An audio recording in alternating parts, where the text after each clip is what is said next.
Hey everybody, Jim again with riotsportsmarketing.com. When I was a young NCAA Division I head coach, I thought I knew how to build a successful program and how to build successful athletes. And I worked hard, I built bridges, I burned other bridges, and I generally moved forward with the vigor that we all do with youth. And like they say, youth is wasted on the young. So unfortunately, much of what I was doing was not founded upon a solid why. Why was I doing what I was doing? And luckily I had good mentors who knew, the why and sort of guided the how I implemented things. But, so I worked more inefficiently and ineffectively than I otherwise would have, or that I would today if I were coaching full time, because I had that, perspective that comes only from experience.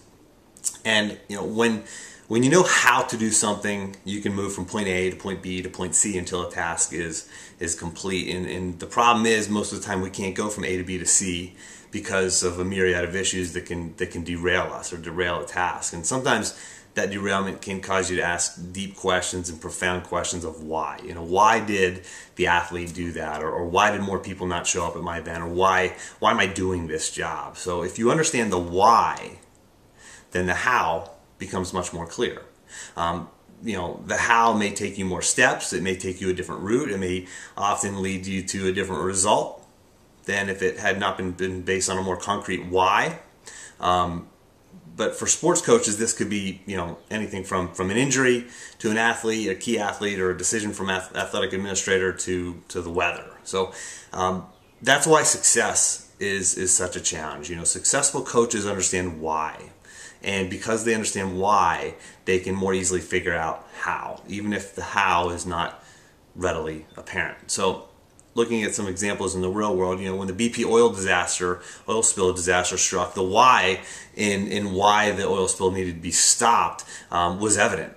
So we could only understand the how. We were going to figure it out if we understood the why. In Google, for example, they understood that the search was going to be such an important part of our lives. Only when they understood that could they understand how to make a business out of it. So they understood the why first and then the how. So when you know why your athletic director makes the decisions that she makes, only then can you know best how to position yourself for favorable decisions.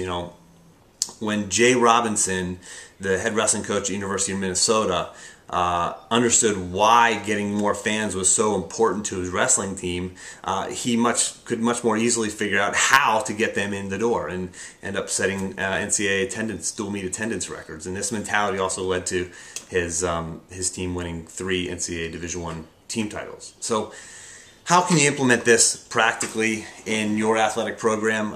Really you need to search your soul for the answers to some questions like why do you coach? When you understand this, you're going to better understand how to be the best coach that you can possibly be. Why do your athletes come out for and stay on your team? And then when you understand this, you're going to have a better understanding of how to drive them and how to motivate them.